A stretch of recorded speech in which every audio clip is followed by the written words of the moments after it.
All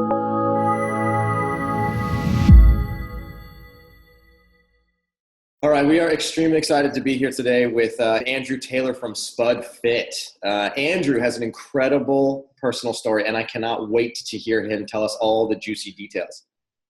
Andrew is an Australian champion marathon kayaker, and in 2015, he found himself heavier than ever before, weighing in at 151 kilograms or 333 pounds.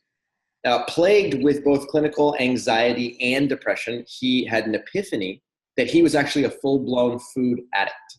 Now, after trying nearly abstinence to treat food addiction in the same way that you would do that to treat alcohol addiction or drug addiction, he came across an idea that most people would either label as crazy or weird. And that is, he decided to eat nothing but potatoes for 1 year, starting on January 1st, 2016. During this year, Andrew went on to lose 55 kilos or 121 pounds, and he transformed his mind, his body, and his soul at the same time. Now he's a full-blown internet celebrity, and he has helped thousands of people follow in his footsteps. And he's written a book called The DIY Spud Fit Challenge, a how-to guide for tackling food addiction with the humble Spud. He's currently writing his second book, and we can wait to hear a lot about his incredible story. So thanks so much for being here today with us, Andrew. Thank you for having me. It's exciting. I remember looking at this summit last year when you did it and thinking how cool it was, how many awesome people you had. And so now I'm honored to be part of it this year. I love it. Yeah. Well, so let's hear your story in your own words, because I tell a brief story, but I'm sure you can tell it way better than me. Yeah, well, basically, my story is pretty similar to a lot of people, where I over the years, I was very good at doing all the different diets you could think of, and I could stick to them perfectly religiously for like a month or a couple of weeks, and I could lose a little bit of weight. And then I was very good at also gaining the weight plus a little bit more. So, that's not uncommon, this yo-yo dieting thing, and I was doing that. And yeah, to cut a long story kind of short, I did it again. I had a month-long time where I was doing green smoothies only for a month. Not just green smoothies for breakfast, salads for lunch, healthy dinners. I was just doing really well, exercising.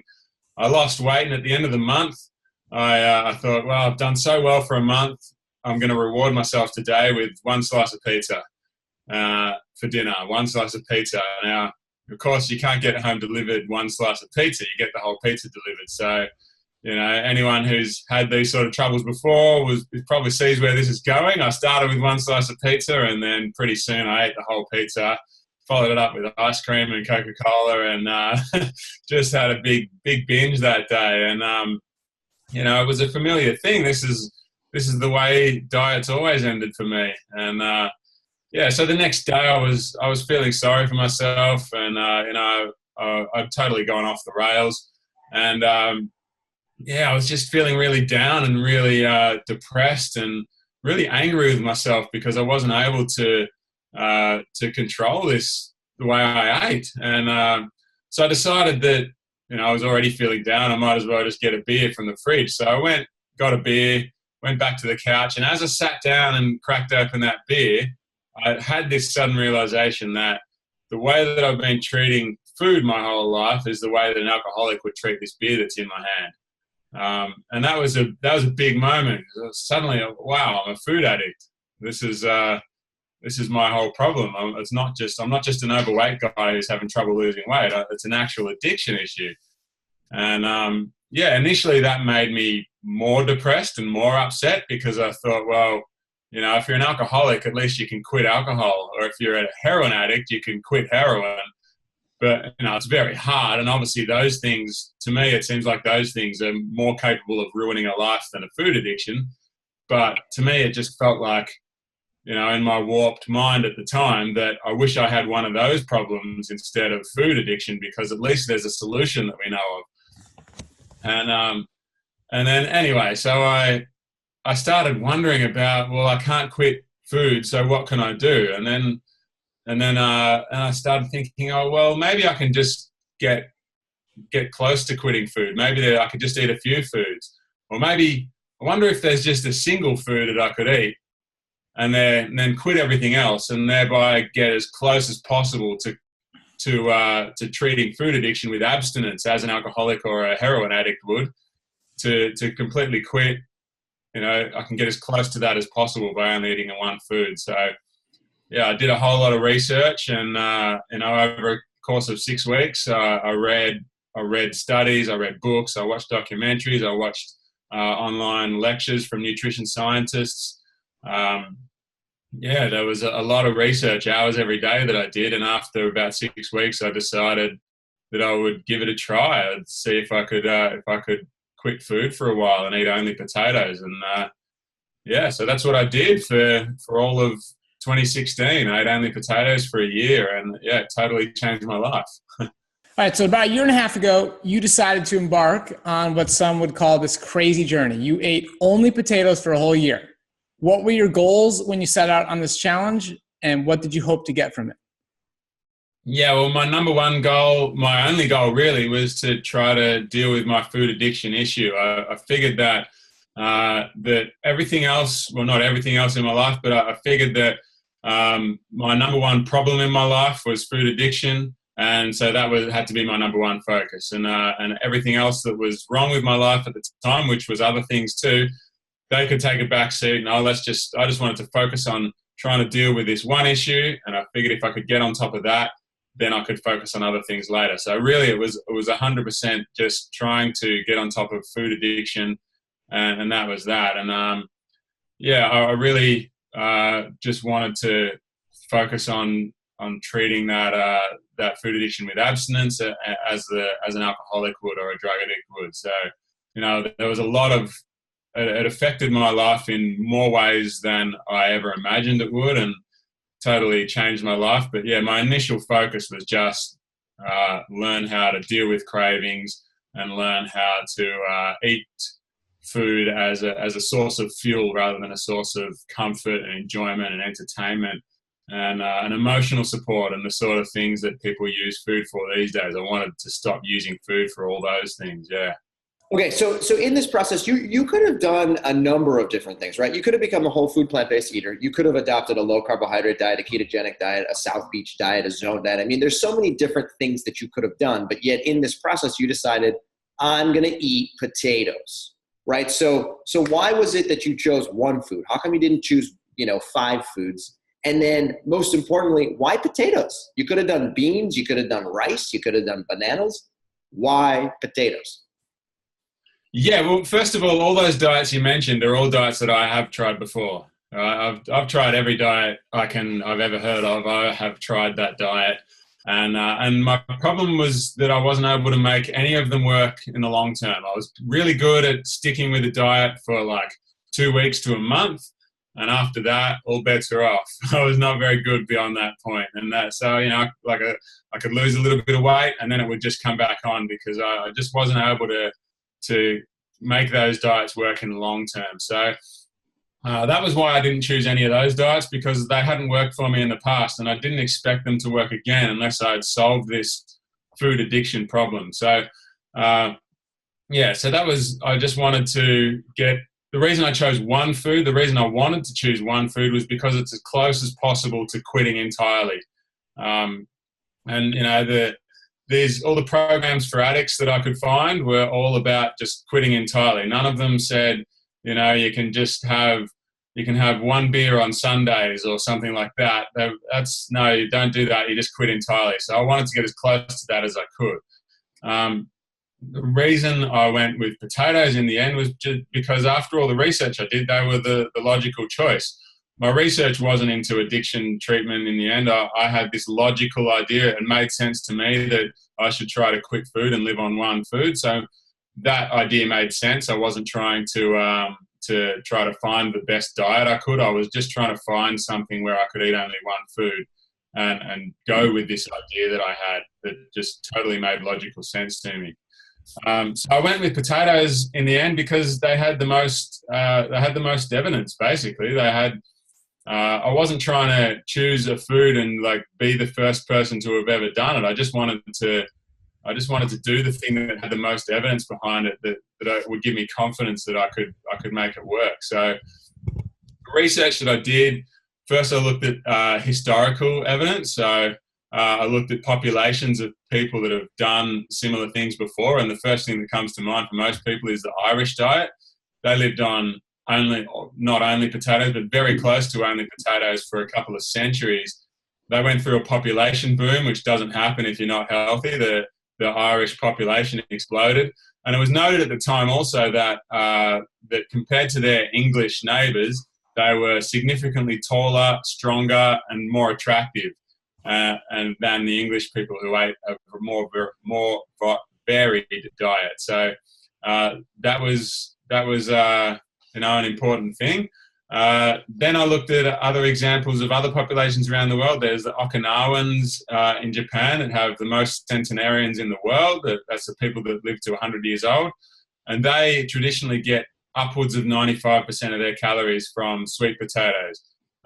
There are Papua New Guinean Highlanders that eat almost only sweet potatoes as well. They eat pretty much only sweet potatoes, except for special occasions. Every couple of months they will eat a little bit of meat. But apart from that, it's literally months between eating meat, and they eat only sweet potatoes in between.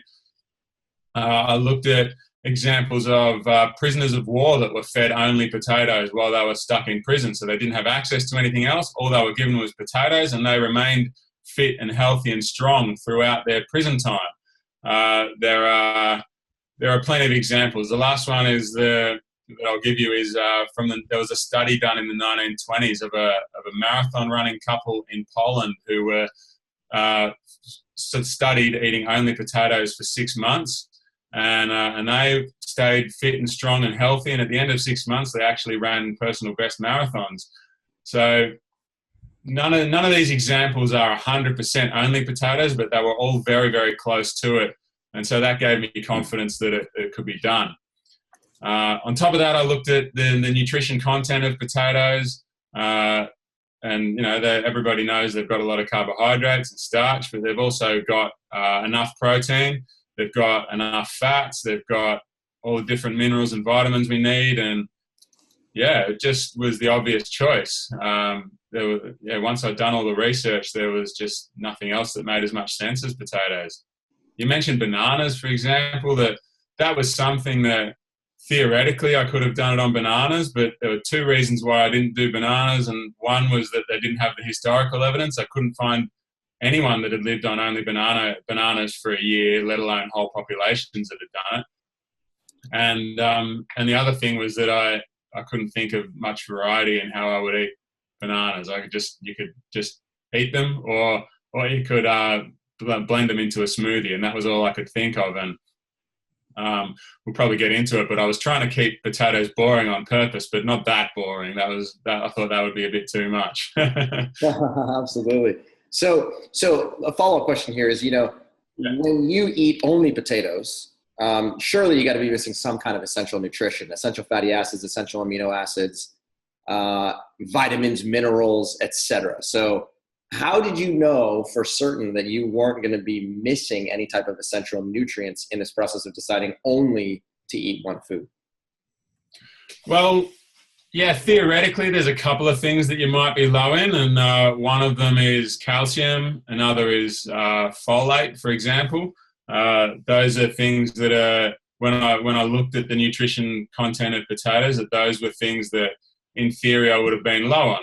I monitored those. I did get a medical supervision, by the way. I had a doctor and I had blood tests all the way through the year.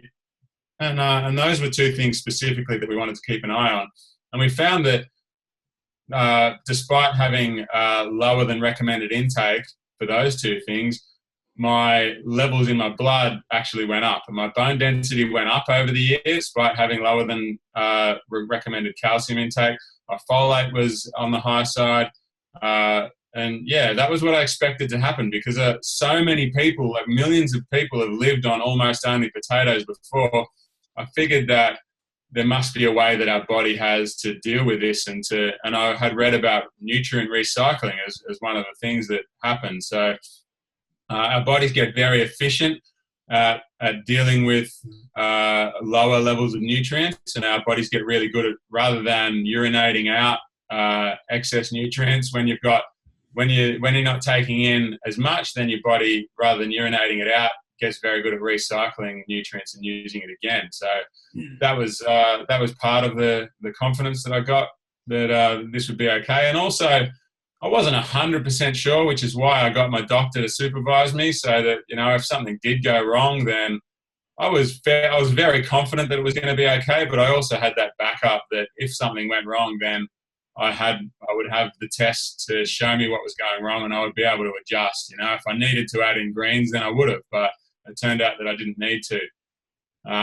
You mentioned amino acids. I was very confident in that because I did look through that, and as long as you're eating enough calories and you're not like, my aim was never to make myself go hungry. As long as you're eating enough and you're not going hungry, then you should be getting enough protein and all the amino acids from potatoes. That's the easiest thing to do. And even fats they've got very low levels of fats, but I had two reasons to be confident on that. One is that the fats they do have are very good fats. And number two is that I had a lot of fat stored in my body. So I figured that, you know, I was 55 kilos heavier than I am now, and that was all fat. So, you know, if potatoes for some reason don't have the fat that I need, then my body's got it stored. So I figured that my body would, you know, work it out for me along the way. And I ended up getting testing specifically for fatty acids at Adelaide University at the end of the year, because they have just developed at the time, they had just developed a new test for blood fatty acid content, and they wanted to test it on me specifically because they knew about me eating this diet that was very low in fat, lower than most people would, and they wanted to see how their test would work on me. And it turned up that everything was perfect. All of my fatty acid levels were right in the perfect range that they would hope that they would be. So, yeah, it was, I felt like it would work, and then the backup with medical testing and supervision proved it right. Yeah. Okay, so this is some really, really amazing stuff, and it's great to see all the objective data that you collected throughout this process. So many people listening to the summit are living with diabetes, and they are terrified of eating potatoes. So would this work for somebody living with diabetes? Well, yeah, I these days do an online nutrition coaching and Spud Fit Challenge coaching thing where people come to me and get help for food addiction, and I coach them through the psychology of eating and all of the things I learned basically along this whole process. And I've honestly lost count of the number of type 2 diabetics. I don't really have experience with type 1, but with type 2 diabetics that have got off all medication and cured their diabetes completely. It just happens over and over and over again. I often get people writing to me asking if this is okay for diabetics, and I tell them the same thing, that, yeah, plenty of people have done this, and it's just, I've yet to have dealt with a diabetic that has been able to follow this properly and has not had massive improvements. My favorite story of all was a guy came to me maybe a year ago now. I can't remember his name because it was a while back, but he had been type 2 diabetic for over 30 years and had tried all the different diets you could think of, everything that had ever been talked about for diabetics. He had tried it and it had not worked, and he was still type 2 diabetic 30 years later. And he tried the Spud Fit Challenge, just potatoes only. And within 2 weeks, he was off all his medication, off insulin. Blood sugar was totally normal. Everything was fine. He was no longer diabetic. Basically, in 2 weeks, it was all dealt with and finished. And and he 6 months later was the last time I heard from him, and he was still doing really well. He'd lost a lot of weight, still had no need for any of his diabetic medication or insulin or anything. It was all good. And that was my favorite story, but it's definitely not the only one. It just repeats over and over and over again. People with diabetes are just getting massive results doing this.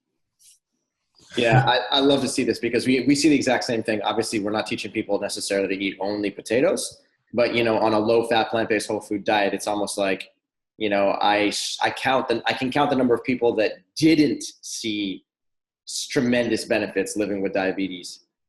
Yeah. I should be clear actually before we go on that you mentioned that you're recommending a whole food plant-based diet, and that's me too. That's what I'm recommending. I don't actually recommend that this potato only diet is not ever, we shouldn't all be eating potatoes only forever. That's definitely not my thing.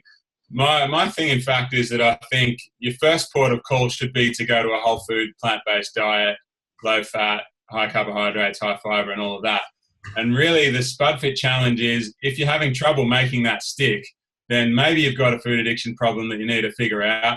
So maybe it'd help you to try potatoes only for a little while to reset the way your brain works, reset your taste buds, and change your food psychology, and then go to a whole food plant-based diet, and maybe you'll be better at sticking to it once you've dealt with some food psychology issues by doing potatoes only for a bit of time. So yeah, I just wanted to make that clear. I'm not here to advocate for a potato only diet. It's just a reset kind of thing, and to kick you in the right direction. Got it. Okay, that's actually really important to go over. So I'm glad you clarified that. So when it comes to the emotional side of things and food addiction, let's go into some detail about that, because I know in the world of diabetes it's a very important topic, and there's millions of people around the planet that don't know that they're addicted to food, and they're using food as their medicine, or should I say they're using food as a medicine that actually leads them in the wrong direction. So the question for you is, how long did it take for you to see noticeable improvements in your mental relationship with food? Yeah, well, first of all, you mentioned that there are a lot of people that don't know they have food addictions. And I see this all the time. I get a lot of people coming to me and saying, I want to do this Spud Fit Challenge because I want to lose weight. I don't have a food addiction, so I don't need to worry about any of that food addiction stuff or food psychology. I just want you to help me lose weight. And my answer is always, well, if you don't have, maybe you can call it whatever name you like, but if you don't have any issues or any problems with food psychology or the way you eat, then how did you get overweight? I classify, for me personally, I think a food addiction is if you continue eating food even though you know it's bad for you and you know that you shouldn't be doing it, but you do it anyway. If it's not a food addiction, then what is it? So, I think first thing is that people need to understand the problem before they can work on a solution. And I think if you're overweight and you think you have no food issues, but you're overweight, then maybe you're barking up the wrong tree to start with. The first 2 weeks was really, really hard. That was one of the hardest parts of my life. The first 2 weeks were dealing with food cravings and dealing with the emotional. Basically, I didn't have any way to regulate my emotions anymore, because when I had a bad day at work or something, my default setting was I would come home and eat ice cream or chocolate or something to try to help me feel better after a bad day. And then I found that suddenly I don't have those admittedly bad ways of controlling my emotions, but still that was what I had, and I didn't have that. So my emotions were out of control for a while. My cravings were crazy. And it was just a really, really hard 2 weeks. But from 2 weeks on, I really felt like I settled into a groove. So really the first part of the answer is that 2 weeks was a big deal. That was 90% of what I wanted to do. It happened in the first 2 weeks. And the way I thought about food was totally different. I'd been through a part in that after about a week, I was just so sick of potatoes that I just never wanted to see a potato. And when I picked one up and went to put it in my mouth, I was almost like dry retching that I was like, I just don't want to do this. And then once I got through that stage, I was just really calm about food. I didn't really worry about it anymore. There was not really a lot of thought going into my food. I didn't have the internal dialogue and the internal debates going on. And so that was a massive thing. So I think the 2 week mark was the biggest, most important part of it for me.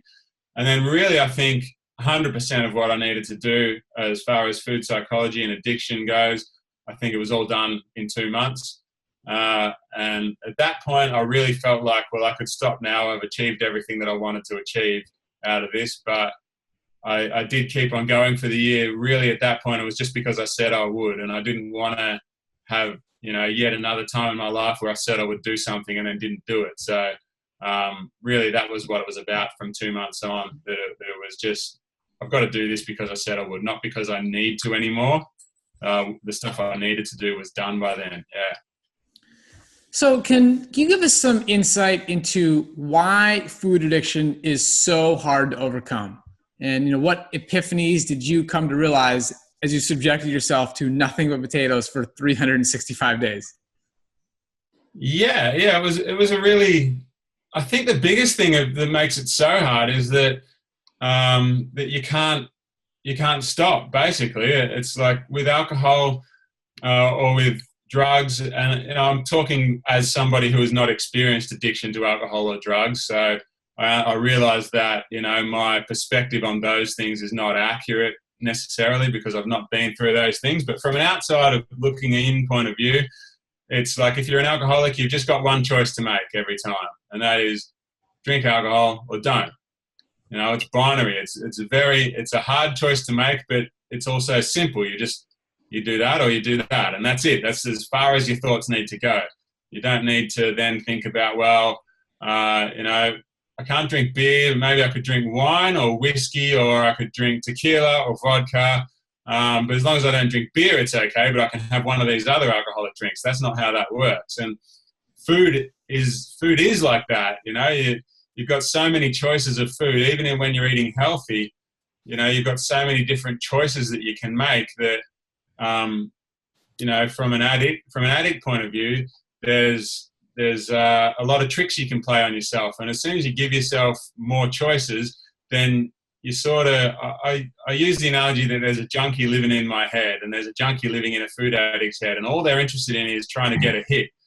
And their hit comes from junk food, obviously. So the more choices that you give yourself for different foods that you can eat, the more chances there are for the junkie living in your head to try to find a loophole in the system and go,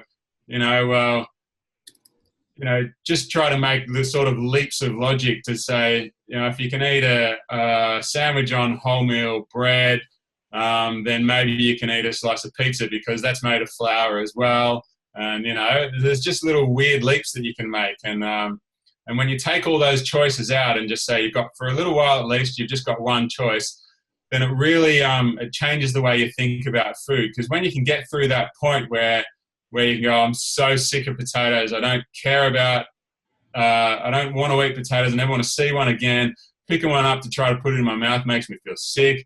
And when you can get through that point, and where the total boredom and the feeling that you really don't want to do it again, you can get to the other side, then you find that the way you think about food is totally different because you're totally bored and you've had enough of potatoes, but at the same time you're still eating them because they're good for you. And so you've made it to the point in your life where you're making choices because it's a healthy choice and because it's the right choice, and not because it's the choice that's going to give you the most enjoyment or pleasure. So, yeah, really that was the whole aim of the whole thing. So I've been using food in my life for comfort, enjoyment, and emotional support. That was what I used food for. And when food no longer provided me with comfort or enjoyment or emotional support, I had to find other areas of life to get those things. I couldn't, like I said before, I couldn't get home and from a bad day at work and eat a box of ice cream to make me feel better. I had to find other ways to make me feel better. I had to find other ways to deal with my emotions. And I've got this saying now that it goes, make your food boring and your life interesting. All right. And that, to me, it doesn't mean that you have, like, not every meal you eat has to be boring, but it's just an acknowledgement that food doesn't have to be the place where you go to get all of the interest in your life. You can eat boring things and you can focus on, if I'm feeling bored, I need to do something interesting. If I'm feeling stressed, I need to do something to de-stress myself. If I'm feeling tired, I need to sleep. If food is not the problem, if hunger is not the problem, then food's not the answer. We need to come up with other ways to deal with what's going on in our lives and not just turn to food all the time. So for me, that was things like I got into exercise a bit more. I started exercising because that was something I found was very good for de-stressing and clearing my head. And I spent more time wrestling and playing with my little boy, who was 2 years old at the time when I started. And chasing him around and playing, throwing balls with him and all of that. I got more into, making jokes and having fun with my wife and doing all sorts of things like that, things that actually do affect your mental state in a positive way, rather than just eating all this junk that we think it affects our mental state in a positive way, but in reality it has a negative effect. So yeah, those are the main things, I guess. Did I answer your question? I don't know. I feel like I rambled a bit, but hopefully that made sense. Well, this is actually really, really good stuff here. I actually love that quote. You said, make your food boring and your life interesting. Is that right? Yeah, that's right. And it's just, you don't have to make it totally boring, but the essence of it is that, you don't need to eat something interesting. You need to do something interesting and focus on doing interesting things more than eating interesting things, if that makes sense. For sure, for sure. I expect to see that tattooed right on the back of your head the next time I. Yeah, good idea. Okay, so let's talk about weight loss here, because you accomplished a lot. I mean, you lost 55 kilos or 121 pounds in a year, which is no small feat. How quickly did that weight come off of you in the first month, in the second month? Kind of give us an idea here of what your actual rate of weight loss was during this time. Yeah, well, I think it's really important, first of all, to say that this was not about weight loss for me. This was about food addiction first and foremost. I did expect to lose weight, but not as much as I lost. I expected I would lose some weight simply because I wasn't eating so much junk food, but I didn't expect it to happen as quickly as I did. But the important thing is that the weight coming off was a byproduct of getting my head right and changing the way I thought and behaved about food. I think in any situation, whether it's potatoes or whether it's whole food, plant-based eating or whatever, if you can change your psychology and change your behavior so that you consistently make healthy food choices, meal after meal, day after day, week after week, month after month, you're choosing the right food every time, the weight is going to come off. There's no way that it won't come off, but it's all about focusing on that behavior and allowing the weight to just do what it does. So that was the focus for me, and it still is. To get to your question, I lost 10 kilos, which is a little bit over 20 pounds in the first month, and then same again in the second month, and then it slowly tapered off. So I lost 120 pounds for the year. 40 of those were in the first 2 months, so that's quite a big percentage, and then slowly just tapered off over the rest of the year, which I think is pretty normal. You lose weight fast in the beginning and then it slows down. And I maintained that focus all year long. It wasn't about weight loss. It was just about make the right choice, eat potatoes, and whatever happens. And it was a very good byproduct, I'm sure. Can you give us an idea? Did you ever feel like you had to limit the potatoes to keep weight loss going, or how did you handle the volume of food to eat? Just eat as much as I ate as much as I felt like whenever I felt like it. That was all it was, and that was really important for a couple of reasons.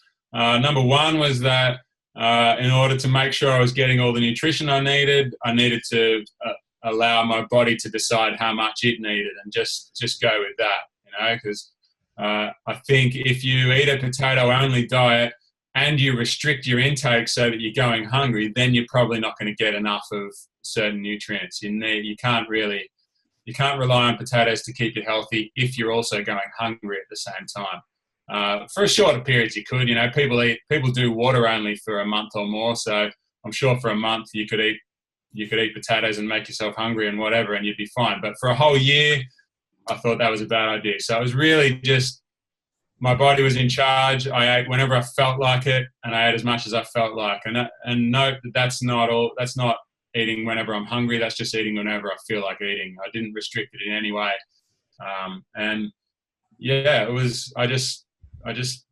Everything worked itself out. If I was if my aim was to lose weight, I probably would have wanted to restrict what I was eating, and try to keep the calories down so that the weight would come off faster. But that was really not what it was about. It was just eat as much as I felt like whenever I felt like it, and get used to this feeling of making consistently healthy food choices and eating for fuel rather than for enjoyment. And yeah, it worked out that way.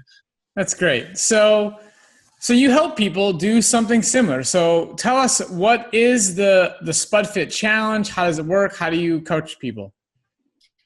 Yeah, well, my story went viral pretty quickly at the beginning of the year. It was all over the world, and you know, it was in news services and TV, radio, internet in more countries than I can name. So naturally, I started getting a lot of mail from a lot of people that had a lot of questions, and I was spending hours and hours every day answering emails and answering you know, private messages on Facebook and things like that from people that wanted info and wanted help.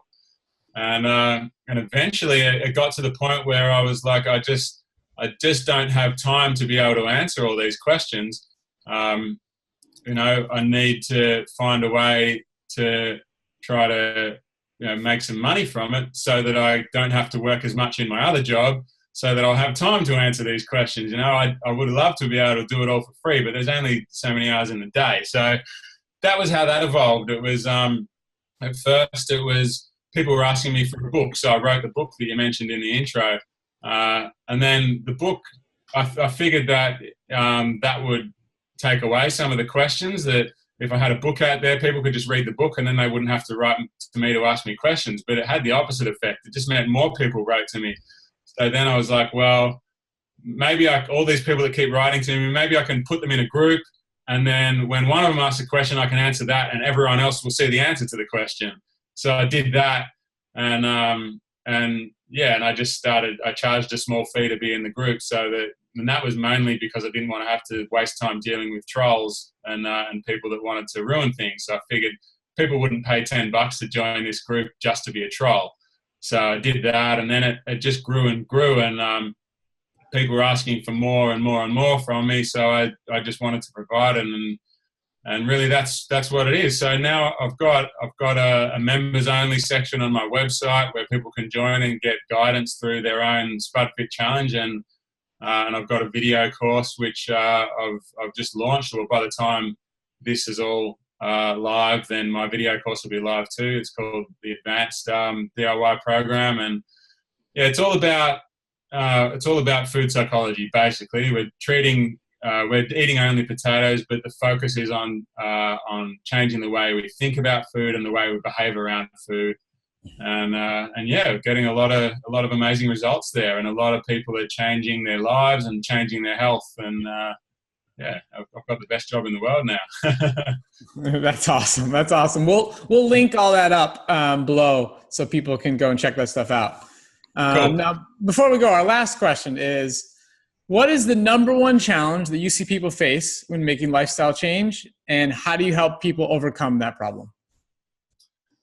That's an interesting one. I've not really thought about the number one challenge. There's a lot of different people, but I think really it's learning to let go of the idea that you need to enjoy every bite of food. I think that's probably the biggest one. Now that you've put me on the spot, is that you know, society is sort of dominant. I don't know how it is in the US, but in Australia we've got so many cooking shows. Like there's MasterChef, there's My Kitchen Rules, there's all these different cooking shows. There's this huge focus that means that that sort of every meal has to be this amazing culinary experience, this gourmet meal. At every bite you ever take has to be this incredible gourmet experience, and I think that is causing a lot of problems for people. We need to learn to eat boring, plain food from time to time. Again, it doesn't have to be every time. You can enjoy meals out with friends from time to time. You can enjoy a birthday party, but you know, the majority of our meals, the healthiest people in the world eat, you know, the same 3 or 4 meals constantly. And I think, you know, we need to learn to do that again, to stop relying on food for comfort, enjoyment, emotional support, like I said earlier. And people come to me to do the SpudFit challenge, and a lot of people come there and what they want from me is recipes. They want 100 ideas for making potatoes as delicious and interesting as possible. And I have to sort of tug on the reins a bit and say, whoa, slow down. We're not here to try to find the most delicious, most incredible ways that we can eat potatoes. The aim here is to learn to live with boring, bland food, and just to understand that this is healthy food. It's giving my body everything it needs. It's going to help my mental health and help my physical health, and it's going to allow me to live my life and do all the interesting things that I want to do. So yeah, I guess that's a long answer to a short question, but yeah, it's this idea that every bit of food we eat has to be gourmet, and it doesn't. You know, we can learn to be happy with simplicity. Yeah, and I think that's great. I mean, you have a lot of experience working with people, and you're helping people on an emotional level, and that perspective helps a lot. So that's terrific. Yeah, and it doesn't have to be that way forever either. Like I said, you know, once you change the way you think and you behave around food, then you can start introducing some foods that are not so boring as just plain potatoes. But you know, just as long as you keep applying those lessons to your day-to-day life, then you know, you're going to do well. I love it. I love it. Your story is actually really inspiring, because we've heard about it through some of the other influencers that we've spoken with, and some of the other raw food, or some of the other plant-based educators. And hearing a story from you and seeing just how much influence you have on other people. I mean, it sounds like there's thousands of people that have followed your story. They're learning from you, and they're transforming their lives. So, you know, we really appreciate all the hard work that you're putting into this. And I'm super glad to be learning from you as we go through this process. Yeah, thank you. Yeah, this is the best part about the whole experience is every day I get messages and emails and contact from all sorts of different people that have changed their health and their mental state for the better by listening to and following something I've said. So I couldn't ask for a better life at the moment than to be helping people to get healthy. So yeah, and also thanks to you guys for walking the same path as well, and trying to help people to improve their health at the same time. It takes all sorts of people to get this message out there in all sorts of ways. So yeah, we're on the same team, and I'm glad to have you guys on my team as well. Absolutely. You got it. Yeah, well, thanks for taking the time to be here with us today. And put in a plug for yourself. If somebody is interested in learning more, how can they find you online? Okay, yeah, spudfit.com, spudfit.com is me, or spudfit on any of the social medias. Email me, message me. I reply to everything. It sometimes takes a while, but I do reply to everything that people send me. So if you want more info, then email me or go to spudfit.com, and there's an FAQ page there if you've got more questions, or all of that. I'm happy to help. That's what I'm here for. Brilliant.